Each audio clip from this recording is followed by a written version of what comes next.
Alrighty, so here we are again with Lieutenant Colonel Laurie Robertson, and we're pumped to be here with you. I've got a few questions for you today, Laurie. The first of these is, what is your dream for youth ministry across this great territory? Oh, wow.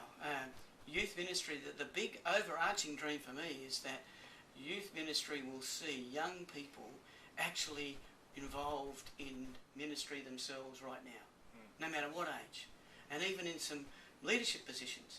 I mean, I get excited when I hear of teenagers and that, taking the initiative and leading groups and all that. And I was somewhere the other day, well, actually one of the Corps that we were visiting just in Sydney, and they interviewed a young guy who's only 17, and he's leading a Bible study group at lunchtime at school once a week. And then he's interacting with a whole lot of people from another religion who are the majority at that school. They're not Christians, the majority at the school. And they're having interactive discussions at another lunchtime and things like that. And I mean, I've heard of exciting things in South America where there was a church where 13-year-old children were leading cell groups, home groups of 10-year-olds. And they were doing it at school and all that. One of the things for me, I think we tend in the Western world, in Australia, to think, oh, well, you've got to be a bit more mature before you can do this ministry or that ministry. That's not the way the Salvation Army's always been.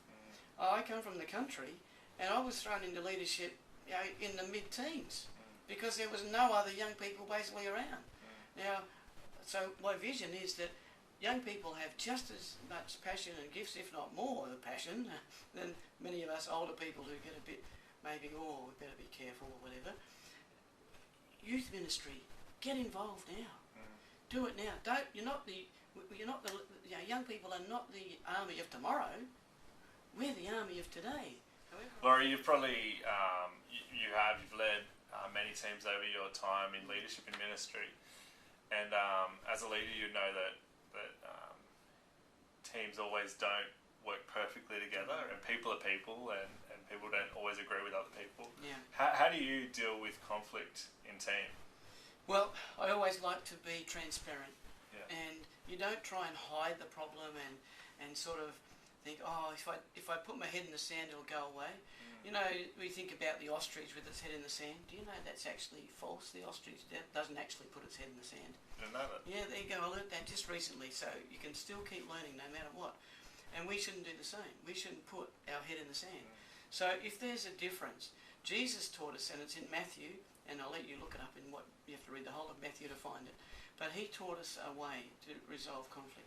And one of them is that you go to the person straight away and you try and work it out with them. And if that doesn't work, you then bring someone else in, one of the people who are well respected in the church or whatever, or in the group, bring them in and you both try and work it out with the person.